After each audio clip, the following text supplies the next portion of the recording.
سنن و آداب سبق نمبر 17 گھر سے نکلنے کے آداب۔ نمبر 1، اگر موقع ہو تو گھر سے نکلنے سے پہلے 2 رکعت نماز پڑھنا۔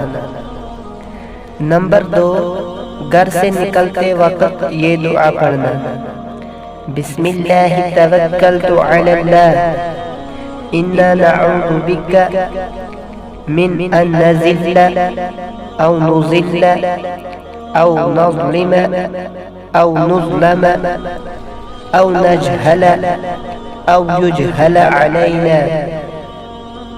نمبر 3، گھر سے نکلتے وقت سلام کرنا۔